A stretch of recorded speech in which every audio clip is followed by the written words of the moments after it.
너는 어느 지방에서든지 빈민을 학대하는 것과 정의와 공의를 짓밟는 것을 볼지라도 그것을 이상히 여기지 말라. 높은 자는 더 높은 자가 감찰하고 또 그들보다 더 높은 자들도 있음이니라. 땅의 소산물은 모든 사람을 위하여 있나니 왕도 밭의 소산을 받느니라. 은을 사랑하는 자는 은으로 만족하지 못하고 풍요를 사랑하는 자는 소득으로 만족하지 아니하나니 이것도 헛되도다. 재산이 많아지면 먹는 자들도 많아지나니 그 소유주들은 눈으로 보는 것 외에 무엇이 유익하랴.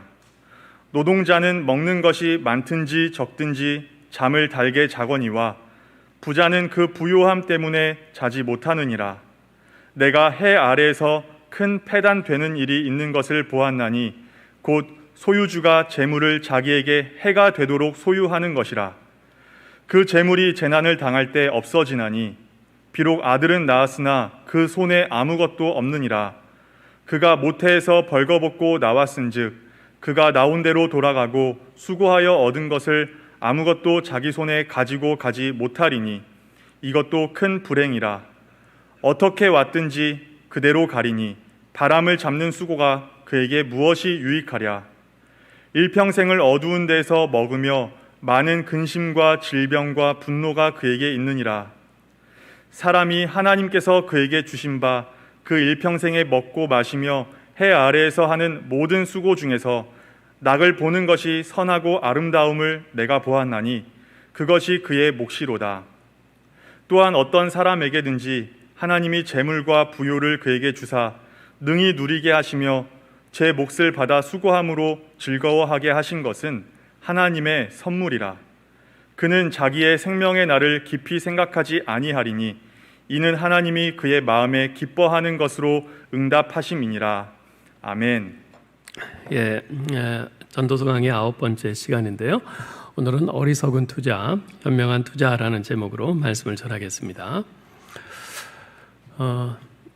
이 전도서의 중심 주제는 하나님을 경외하라는 것입니다. 전도서 맨 마지막 12장 13절 14절에 가서 이렇게 결론적으로 말을 합니다. 이래 결국을 다 들었으니 하나님을 경외하고 그의 명령들을 지킬지어다. 이것이 모든 사람의 본분이니라. 하나님은 모든 행위와 모든 은밀한 일을 선악간에 심판하시리라. 마지막에 가서 이렇게 하나님을 경외하라, 이 결론으로 이렇게 결론을 도출하고 있는데요. 자, 그런데 이러한 결론에 도달하는 데는 두 가지 길이 있습니다. 하나님을 경외하라, 이 결론에 도달하는 데는 두 가지 길이 있어요. 하나는 하나님이 어떤 분이신지를 집중적으로 탐구함으로써 하나님은 이런 분이시니 하나님을 경외해야 된다, 이런 결론에 도달하는 것이고요. 다른 하나는 우리 인간의 삶이 어떤 것인지를 자세히 관찰하고 탐구함으로써 우리 인간은 이렇게 소망 없는 존재니 하나님을 경외하는 것 외에는 답이 없다, 이런 결론에 도달하는 것입니다. 결론은 같지만 그 방법이 틀리죠. 하나는 하나님, 철저히 하나님을 바라보고 하나님을 탐구함으로써 이런 하나님이신데 어찌 경외하지 않을 수 있으랴, 그렇게 가는 것이고, 하나는 우리에게서 시작하는 것이죠. 우리 인간들, 그리고 우리 인간의 삶에 대해서 자세히 살펴보고 탐구해 보았더니 우리는 소망 없는 존재다. 하나님이 아니면 우리에게 무슨 소망이 있겠는가? 하나님을 경외하는 것만이 답이다, 이렇게 가는 것이죠. 전도서는 이 둘 중에 후자의 길을 택하고 있습니다. 그래서 전도자는 1장 2절 3절에서 이렇게 선언을 하죠. 전도자가 이르되 헛되고 헛되며 헛되고 헛되니 모든 것이 헛되도다. 해 아래서 수고하는 모든 수고가 사람에게 무엇이 유익한가? 해 아래서, 즉 하나님을 빼놓으면 인간의 모든 수고는 다 헛되고 무익할 뿐이라는 것입니다. 그것은 하나님을 인정하고 하나님을 믿는다고 하는 하나님의 백성들이 행하는 그 수고도 다르지 않습니다. 전도자는 그건 역시 헛되고 무익하게 될 가능성이 있음을 밝힙니다. 어떤 때요? 하나님은 하늘에 계시고 우리는 땅에 있는 존재임을 잊을 때, 우리가 이 사실을 잊어버리고 하는 모든 종교적인 행위들, 그런 것은 헛되고 무익할 뿐이라는 겁니다.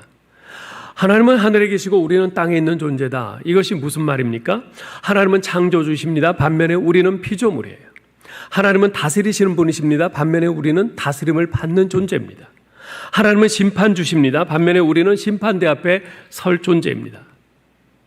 따라서 우리의 인생은 이렇게 피조물이요, 다스림을 받는 존재요, 심판대 앞에 설 존재인 우리 인간 중심적이어선 아니 되고, 창조주이시고 다스리시는 분이시고 심판주이신 우리 하나님 중심적이어야 된다는 것입니다.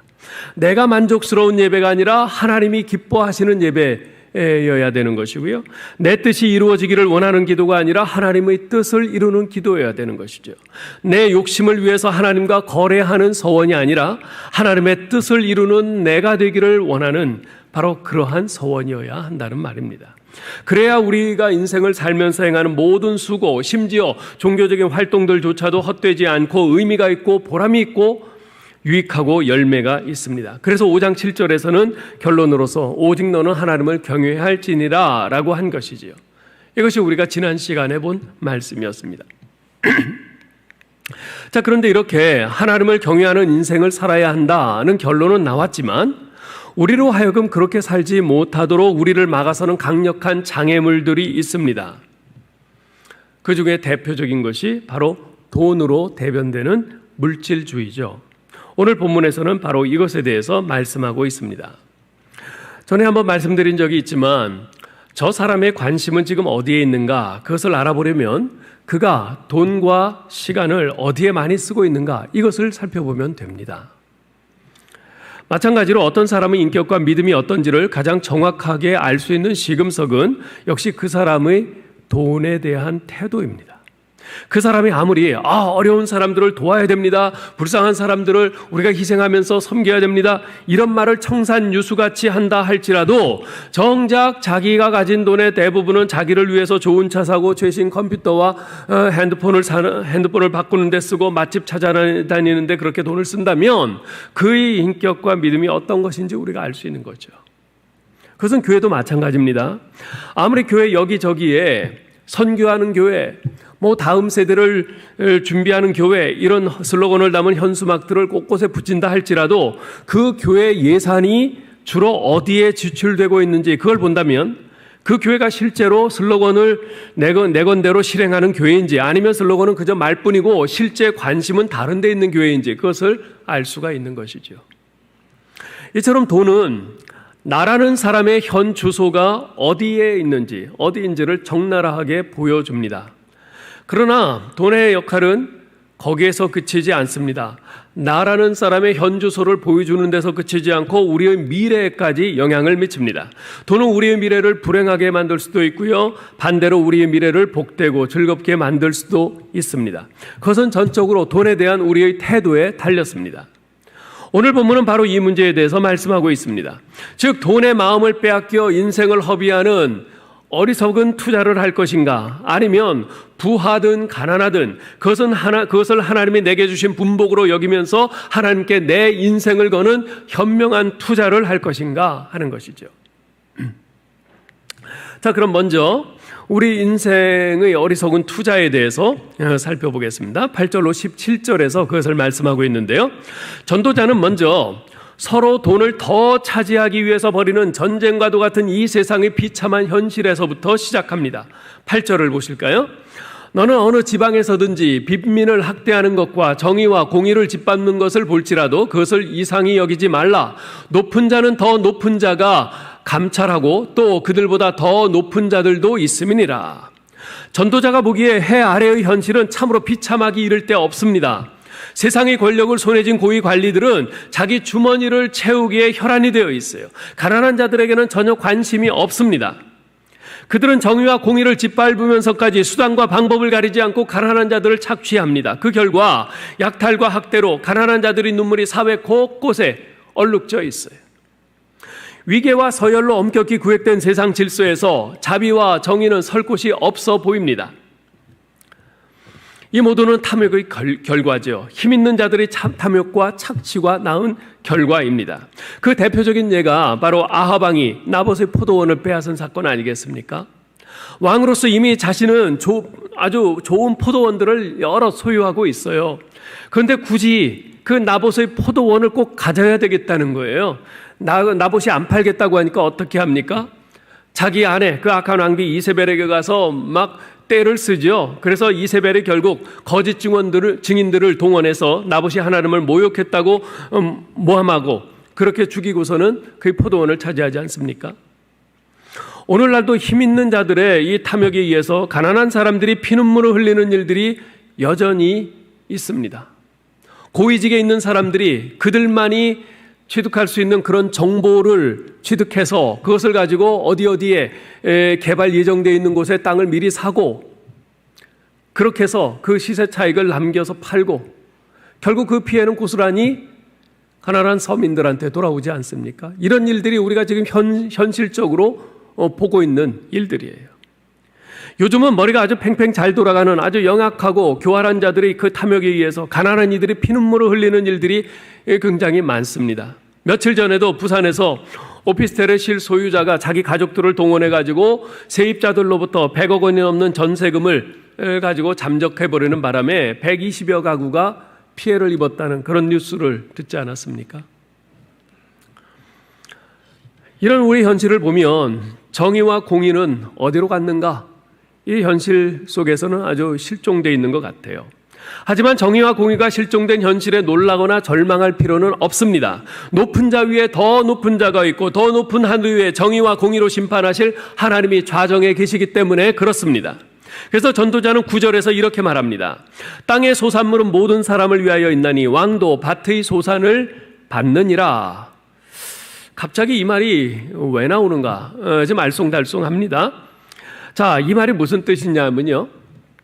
왕이 신분상으로는 백성들보다 더 높을지 몰라도 그들도 역시 일반 백성들과 마찬가지로 밭에서 나는 식물을 먹고 사는 존재일 뿐이라는 것이에요. 신분상으로는 분명히 백성들보다 높죠. 그래서 그 권세를 가지고 호령호령하지요. 그렇지만 그들은 뭐 먹고 삽니까? 똑같아요. 밭에서 나는 식물, 쌀 먹고 밀가루 먹고 그걸로 빵에 먹고 그러고 사는 거예요. 똑같아요. 네. 즉 그도 또한 가장 높은 분이신 하나님의 심판을 받을 존재라는 것이죠. 마치 이런 겁니다. 우리가 이 땅에서 보면은 1층짜리 집, 뭐 10층짜리 빌딩, 뭐 100층짜리 아주 초고층 빌딩 비교가 안 되죠. 하지만 비행기를 타고 하늘 꼭대기 올라가서 내려다보면 1층짜리나 10층짜리나 100층짜리나 다 그게 그거예요. 그죠? 지금 이 이야기를 하고 있는 겁니다. 아무리 왕 너희들이 그 권세를 가지고 지금 가난한 사람들 피눈물을 흘리게 하면서 너희가 호령호령하지만은 그러나 너희 또한 여호와 하나님 앞에 가장 높으신 분인 그 하나님의 그 심판을 받을 존재에 불과하다는 것이에요. 전도자가 이 말을 하는 이유가 뭘까요? 그것은 왕을 비롯한 높은 지위에 있는 이 권세자들은 그 권세로 힘없는 가난한 이들을 학대하고 착취해서 자신의 탐욕을 채우려 들지 말고 자신을 높은 자리에 두신 우리 하나님의 뜻을 따라 이 땅에 정의와 공의를 구현시키라는 것입니다. 그 역할을 제대로 감당하지 않고 자신의 탐욕을 따라서 가난한 이들을 압제하고 학대한다면 하나님의 준엄한 심판을 받게 될 것이라는 거죠. 한마디로 노블레스 오블리주 그 정신을 갖고 살라는 것입니다. 여러분 노블레스 오블리주가 뭡니까? 사회 지도층에게 요구되는 그런 사회적 도덕적 책임의식을 말합니다. 부와 권력과 힘을 지닌 자는 더 높은 도덕적 책임, 사회적 책임을 져야 한다는 것입니다. 그런데 바로 우리 그리스도인이 그런 존재 아닙니까? 우리 그리스도인의 그 존재, 정체성에 대해서 베드로전서 2장 9절에서 뭐라고 합니까? 예수 믿는 우리 신자들은 택하신 족속이요 왕 같은 제사장들이요 거룩한 나라요 그의 소유가 된 백성이라고 하지 않습니까? 세상에 이보다 더 존귀한 직분이 어디 있어요? 게다가 마태복음 5장에서는 우리를 예수님이 뭐라고 하셨어요? 너희는 세상의 빛이라. 너희는 세상의 소금이라 말씀하셨죠. 무슨 말입니까? 빛이 없으면 이 세상이 존재할 수 있습니까? 이 세상의 생물은 존재할 수 없어요. 빛이 없으면. 소금이 없으면 어떻게 됩니까? 이 세상 만물은 썩어갑니다. 결국 우리 그리스도인들이 세상의 빛과 소금이라고 하는 것은 우리 그리스도인들이 없으면 이 세상은 그저 폭망이라는 것이에요. 망할 수밖에 없다는 것이에요. 바로 이러한 존재가 우리 그리스도인인데, 따라서 우리 그리스도인들은 나의 욕심을 만족시키려는 그런 삶을 살려고 하기보다는 우리 주 예수 그리스도께서 보여주신 그 섬김의 마음으로 가난하고 어려움 가운데 있는 사람들, 죄 가운데 멸망해가는 사람들을 우리가 그들을 살피고 그들을 돕고 진리 가운데로 인도해 주어야 한다는 것이죠. 이어지는 10절로 12절에서 전도자는 돈을 사랑하는 인생의 문제에 대해서 지적을 합니다. 10절에서 이렇게 말씀해요.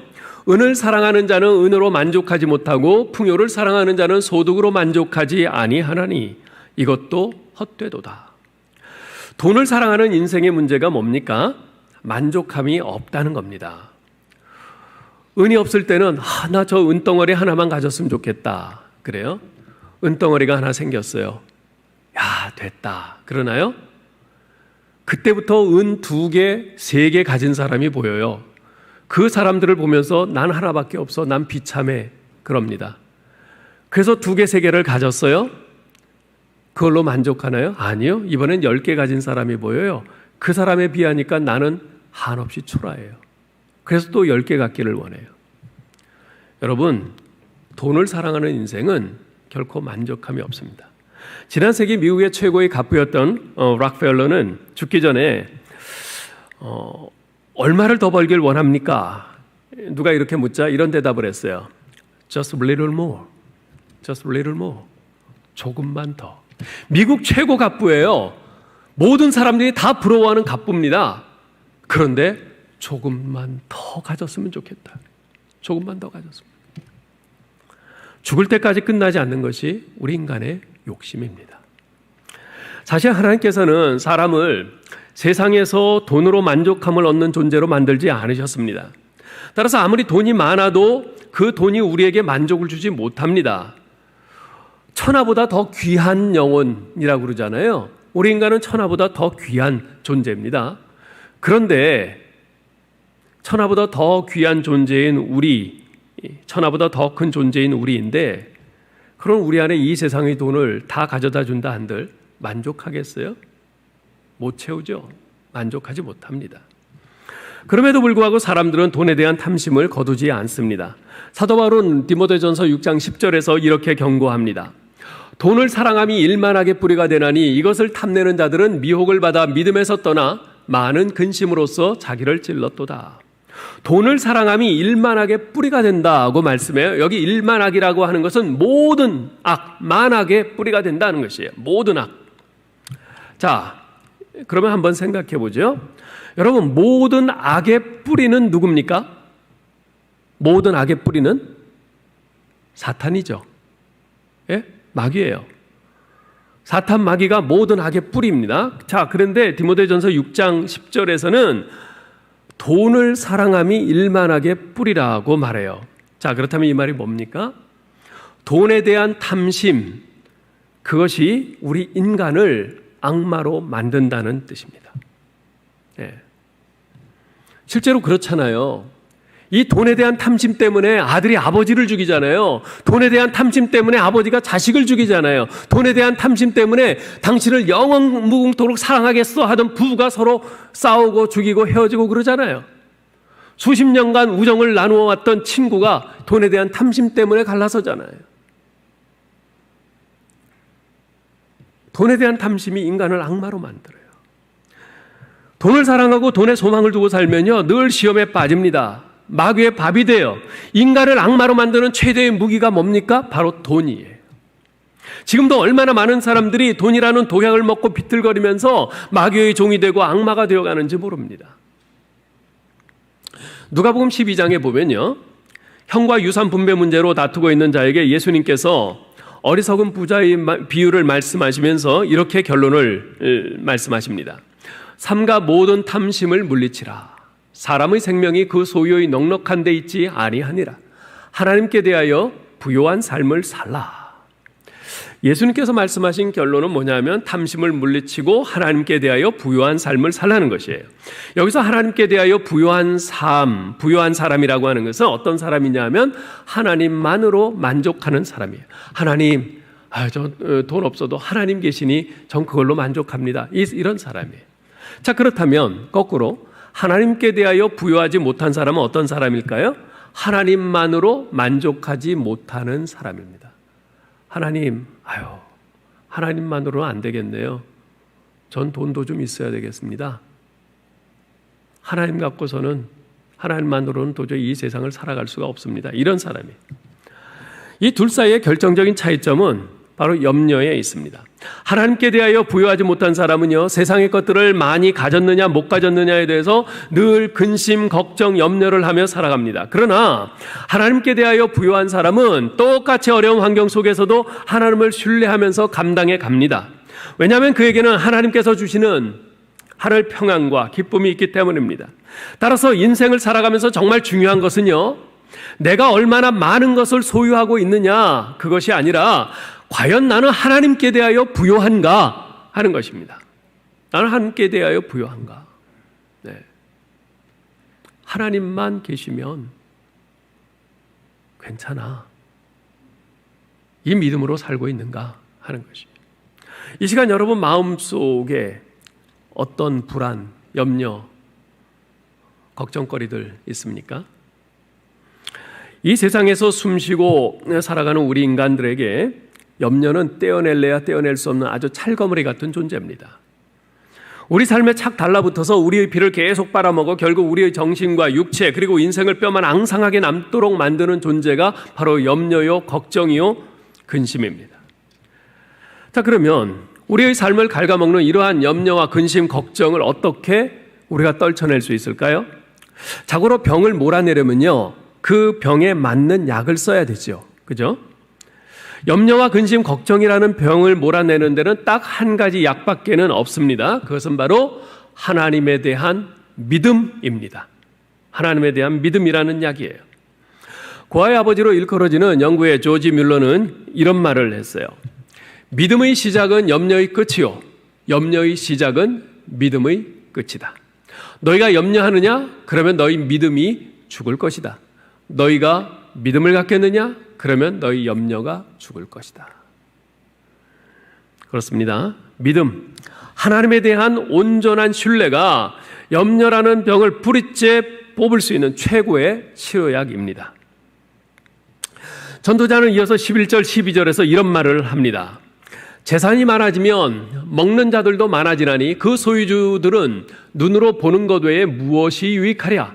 노동자는 먹는 것이 많든지 적든지 잠을 달게 자거니와 부자는 그 부요함 때문에 자지 못하느니라.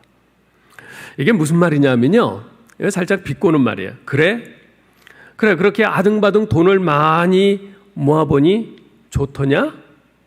이렇게 살짝 비꼬는 말이에요. 돈을 많이 가지고 있어봤자 그는 눈으로 보는 것 외에는 유익이 없다는 거예요. 내가 강남에 땅을 몇천 평 가지고 있다. 그러면 뭐 수백억 대 부자겠죠. 강남에 땅을 몇백 평, 몇천 평 가지고 있다. 자, 그랬을 때 그거 눈으로 보는 거 외에 무슨 유익이 있냐는 거예요.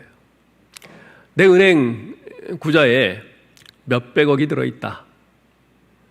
그랬을 때 그 은행 통장 보면서 나 부자야. 그거 외에 무슨 유익이 있냐는 거예요. 그 통장 씹어먹고 살 거냐는 거죠. 하루 세 끼 먹는 거 동일해요. 그것이 있건 없건 하루 세 끼 먹고 살아요. 게다가 그 많은 돈, 그 많은 땅, 그걸 지키고 관리하느라 또 많은 사람들을 고용해야죠. 그 사람들 또 먹여 살려야 되죠. 신경 쓸 일이 늘어난다는 것입니다. 돈이 많아지면 아무 걱정 없이 두 다리 쭉 뻗고 평안히 잘 수 있을 것 같은데 그렇지 않아요. 오히려 정반대죠. 그들은 늘 자신의 돈과 재물을 걱정합니다. 내가 산 주식이 밤새 떨어지지 않았나? 눈 뜨자마자 먼저 그 주식 시황을 검색을 해요. 내가 투자한 돈이 과연 안전한가? 늘 초조함이 있습니다. 경기 침체를 걱정해요. 그렇게 열심히 모은 돈 전부를 어느 날 갑자기 다 잃어버리지 않을까? 잠 못 이룹니다. 도둑이나 강도가 들지 않을까? 걱정해요. 20년 전쯤 제가 멕시코의 오아카라는 곳에 교회팀과 함께 단기 선교를 간 적이 있는데요. 멕시코는요, 빈부의 격차가 아주 극심한 나라 중에 하나입니다. 이 오아카는 멕시코에서도 해발 한 2,000m 넘는 이제 그런 고지대에 위치해 있는 도시인데요. 여기 사는 대부분의 사람들이 빈민들이에요. 그런데 그곳에도 부자가 있어요. 그냥 부자가 아니라 아주 어마어마한 부자예요. 버스를 타고 이렇게 가는데 선교사님이 여기가 이 오아카에서 제일 부자집입니다. 그래요. 담이 아주 굉장히 높아요. 그런데 버스 타고 한참을 가는데 그 담이 계속 이어져 있어요. 버스가 커브길을 돌았어요. 그래서 이렇게 가는데 거기 정문이 나와요. 왜 정문에 자동 소총을 둔 경비병들이 여러 명이 지키고 있어요.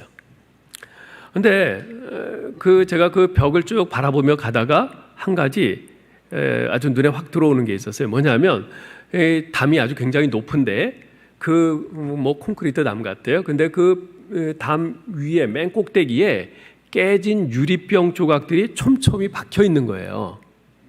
여러분 옛날 우리나라에도 그랬었죠. 그죠? 담에다가 깨진 유리 조각들을 막 붙여놨잖아요. 왜 그럽니까? 도둑이 들어올까 봐. 도둑 못 들어오게 깨진 유리 조각들을 박아놓으면 손 찔려서 못 들어오잖아요. 그랬었잖아요. 거기도 그런 거예요. 예? 보세요. 그 높은 담을 쌓죠. 거기에 깨진 유리 조각들을 다 박아놨죠. 정문에는 자동 소총을 가진 무장 경비병들이 지키고 있죠. 그걸 보면서 야, 저 부자들은 저렇게 큰 감옥 안에서 갇혀 사는구나. 그런 생각이 들었어요. 근데요, 그와는 정반대로요. 우리 교우들 이렇게 신방을 해보면요. 어떤 교우님들 집에 가보면 집 문을 활짝 열어놓고 사세요. 집 문을 닫지도 않고 열어놓고 사세요. 예. 저러다가 도둑 맞으면 어떠실라고? 이런 노파심도 이렇게 생기는데 그냥 활짝 열어놓고 사세요. 그래서 선생님 이렇게 열어놓고 사셔도 돼요? 괜찮아요. 아무도 안 가져가요. 그러면서 얼마나 평안하게 사시는지. 예? 물론 경제적으로 좀 어려움도 있겠죠. 제가 모르는 어려움들이 있겠죠. 그런데 마음이 평안하신 거예요. 예. 마음이 평안해요. 그걸 보면서 저도 마음이 편하고 참 감사하더라고요. 예. 여러분 도대체 누가 행복한 겁니까?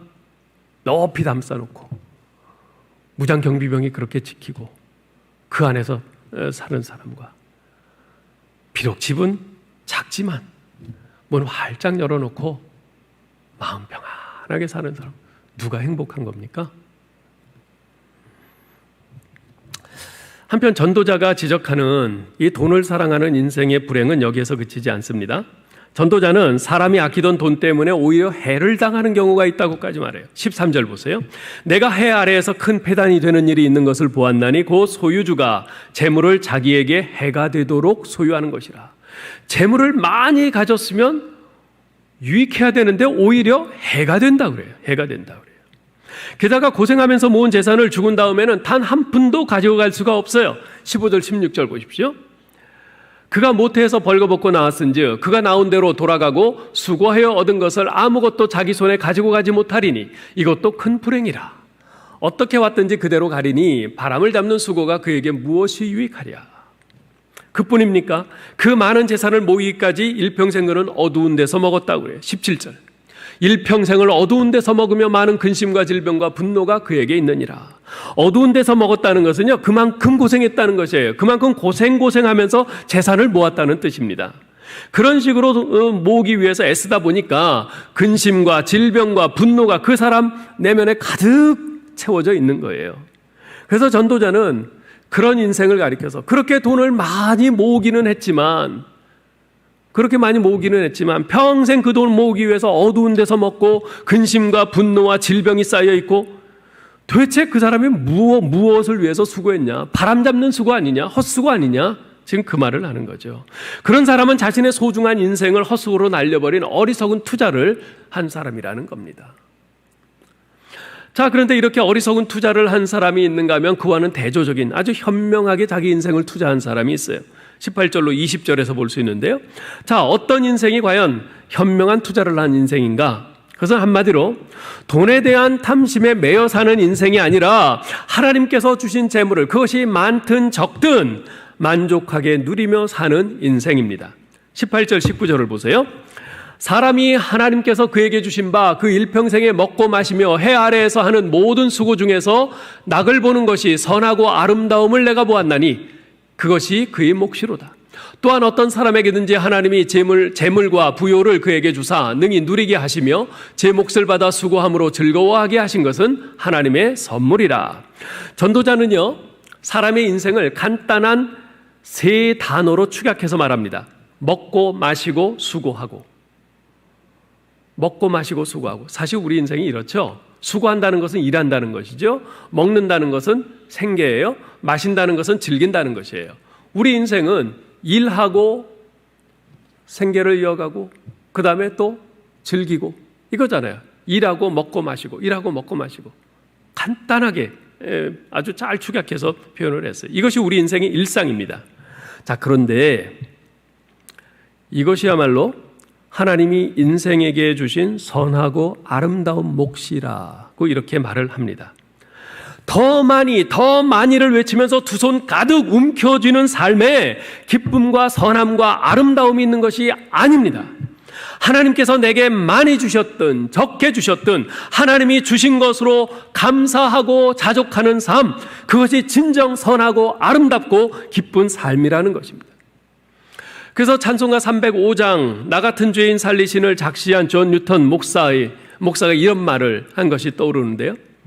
하나님이 주신 모든 것은 필요한 것이며 하나님이 허락지 않으시는 모든 것은 불필요한 것이다. 이 믿음 갖고 살면 얼마나 평안할까요? 지금 내게 있는 것들, 많이 있든 적게 있든 내게 있는 것들은 다 하나님이 내게 주신 것이다. 하나님이 내게 필요하다고 생각하셔서 주신 거야.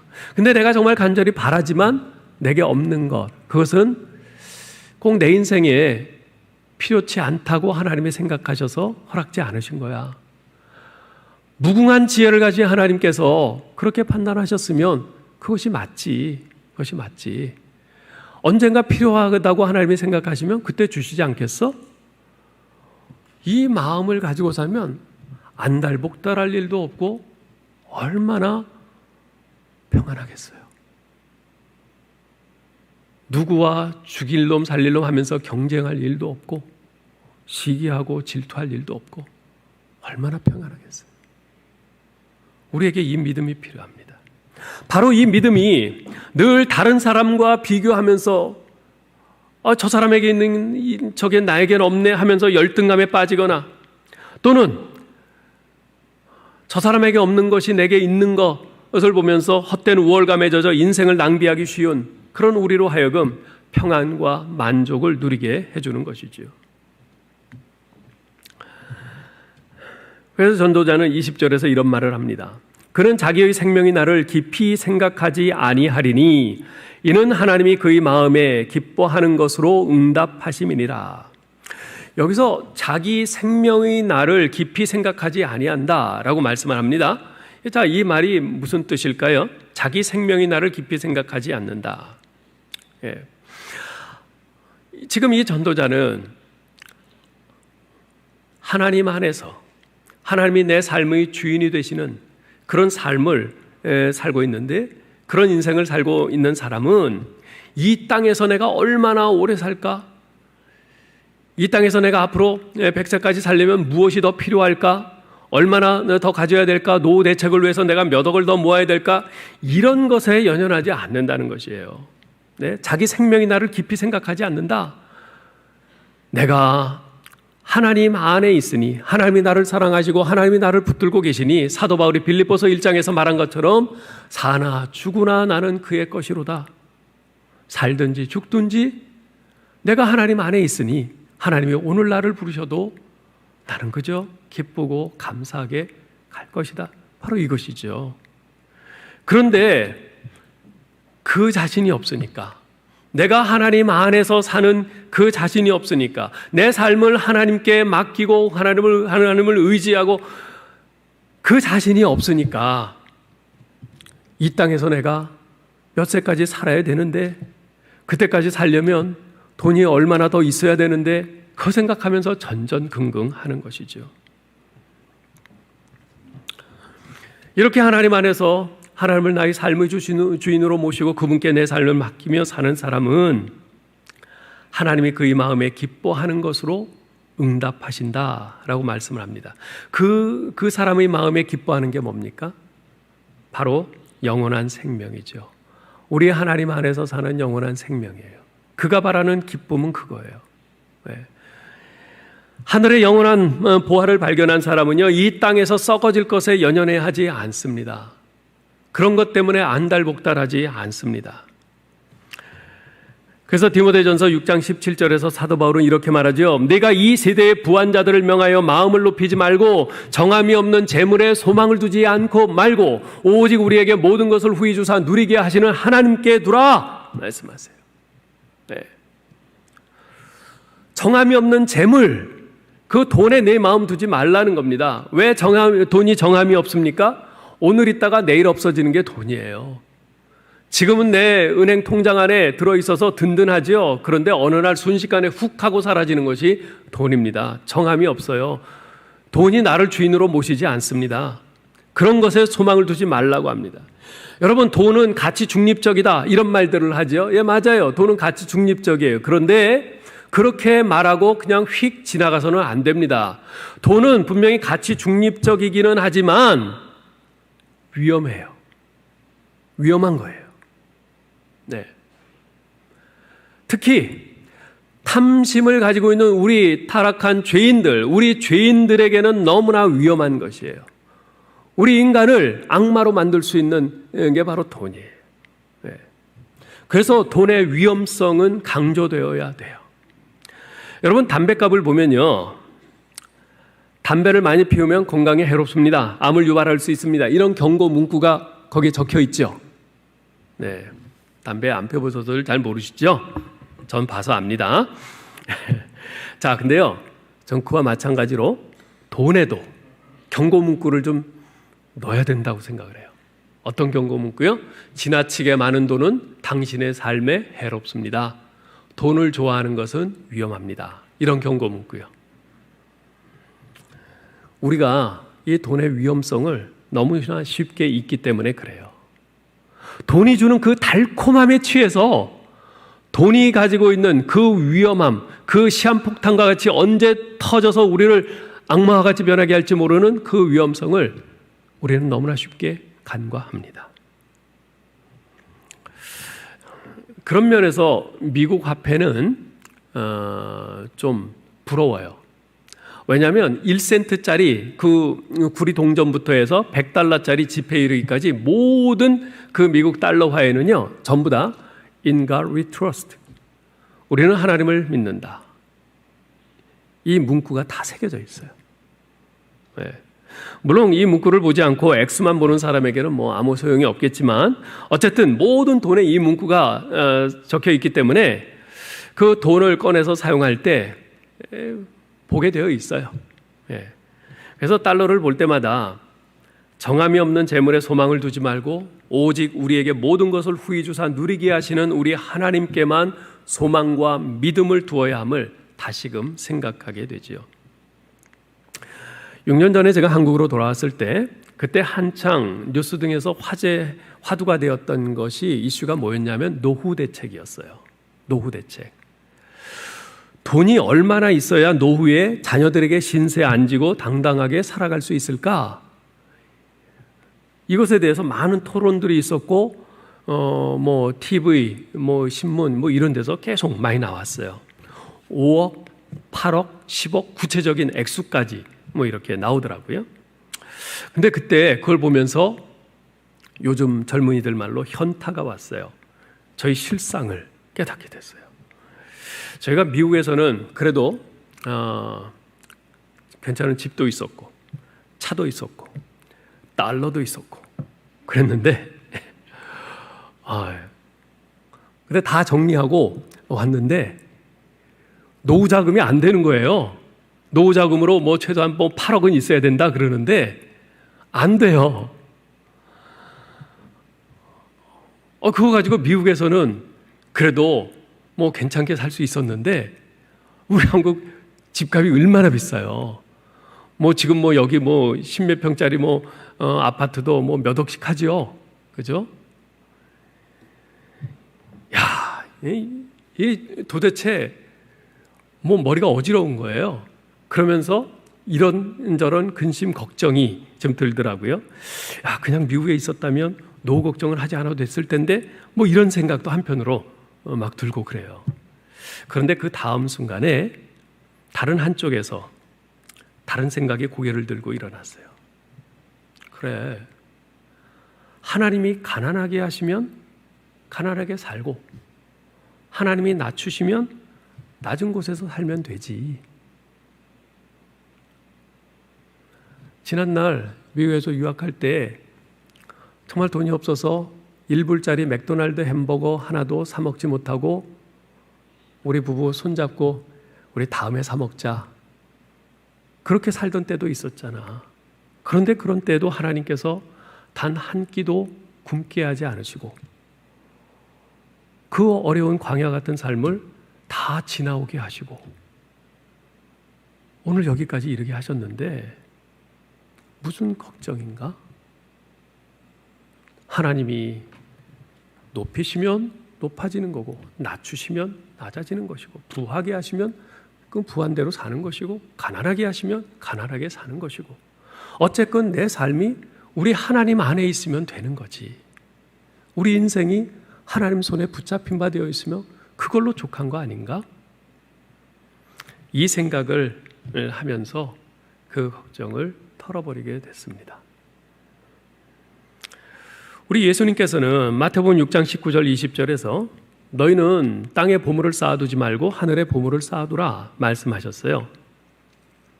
자, 땅에 보물을 쌓아두는 거, 뭐 이건 은행에 예금을 한다든지 뭐 부동산을 산다든지 뭐 그렇게 해서 뭐 쌓아둘 수 있겠죠. 그런데 하늘에 보물을 쌓아두라? 이거 도대체 어떻게 하는 걸까요? 어떻게 하라는 것일까요?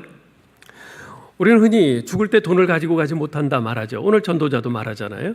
그 말이 맞아요. 죽으면서 돈을 두 손에 꼭 움켜쥐어도 또 관 속에 아무리 돈다발을 가득 집어넣어도 그 돈은 그대로 있을 뿐이에요. 하늘까지 가지고 가지 못합니다. 자, 그런데 주님께서는 보물을 하늘에 쌓으라고 말씀을 하세요.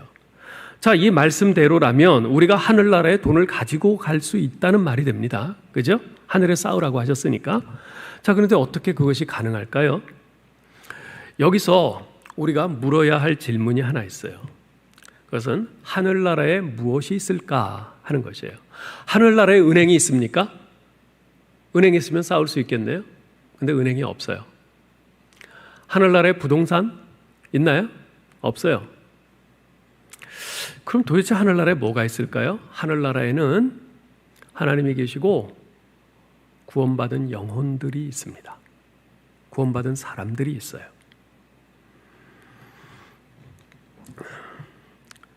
여기에서 우리가 답을 찾을 수 있습니다. 하늘나라에 우리의 보물을 쌓아두는 방법은 사람들의 생명을 위해서 투자하는 것입니다. 사람들의 영혼을 구원하기 위해서 굶주려 가고 병환 가운데 고통받아 죽어가는 그 사람들의 생명을 구하기 위해서 투자하는 것, 그것은 우리가 할 수 있는 최선의 투자고 하늘의 보물을 쌓는 것입니다.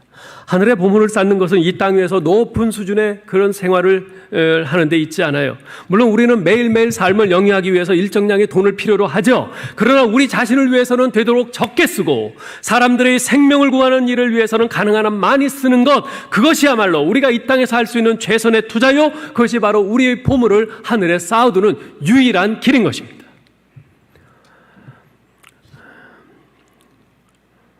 이제 말씀을 맺겠습니다. 사랑하는 성도 여러분, 돈에 관한 한 우리 모두는 똑같은 선택에 직면합니다.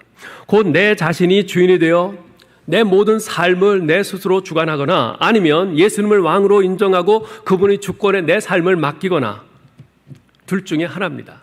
전자의 삶을 선택한다면 우리는 내가 내 삶의 주인이니까 내 삶을 내가 그래도 안정되게 편안하게 그렇게 살기 위해서는 돈이 있어야 된다고 생각을 하니 돈을 쫓아가는데 우리의 인생을 투자하게 될 겁니다.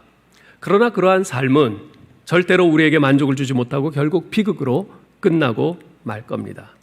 반대로 후자의 삶을 선택한다면 예수님이 내 삶의 주인이심을 내가 인정하고 내 모든 삶을 우리 주님의 주권에 맡긴 그런 삶을 선택한다면 우리는 날마다 일상에서 우리 하나님 그분, 우리 주 예수 그리스도 그 한 분을 추구하는데 우리의 인생을 투자하게 될 것입니다. 주님만으로 만족하는 삶을 살기를 원합니다. 주님이 제 삶의 전부이신 그런 삶을 살고 싶습니다. 제 삶의 이 소중한 인생을 이 썩어질 헛된 것들에 낭비해버리고 싶지 않습니다. 오직 주님께 더 가까이 주님을 제 마음에 모시고 주님의 말씀에 온전히 순종하는 그런 삶을 살기를 원합니다. 이렇게 주님만을 구하게 될 겁니다. 그리고 여기에 우리 인생을 투자하게 될 겁니다. 그리고 그런 삶은 하나님께서 내게 허락하시는 일용할 선물을 누리는 기쁨으로 충만케 됩니다. 예수님께서는 우리에게 이 두 가지 삶의 방식 가운데 하나를 선택하라고 촉구하세요. 마태복음 6장 24절 한번 읽어볼까요? 한 사람이 두 주인을 섬기지 못할 것이니 혹 이를 미워하고 저를 사랑하거나 혹 이를 중히 여기고 저를 경히 여김이라. 너희가 하나님과 재물을 겸하여 섬기지 못하느니라. 하나님과 재물 절대로 겸해서 섬기지 못합니다. 둘 중에 하나 선택하라 말씀하십니다. 여러분의 선택은 무엇입니까? 기도하겠습니다. 하나님 아버지, 돈이 없으면 단 하루도 못 살 것 같습니다. 돈이 없으면 정말 살 수 없을 것 같은 이런 세상에 지금 저희가 살고 있습니다. 그래서 하루하루 점점 더 돈에 끌려갑니다. 순간순간 돈을 더 의지하는 저희들입니다. 주님, 저희를 불쌍히 여겨 주옵소서. 저희를 긍휼히 여겨 주시옵소서. 저희의 마음이 돈에 얽매이지 않게 하여 주옵소서. 하나님께서 저희에게 허락하신 재물이 많든지 적든지 그것에 감사하고 그것을 족한 줄 알고 그것을 누리며 그것을 나누면서 하늘의 보물을 쌓는 삶을 사는 우리 모두 되게 하여 주옵소서. 우리 주 예수 그리스도의 이름으로 기도하옵나이다. 아멘.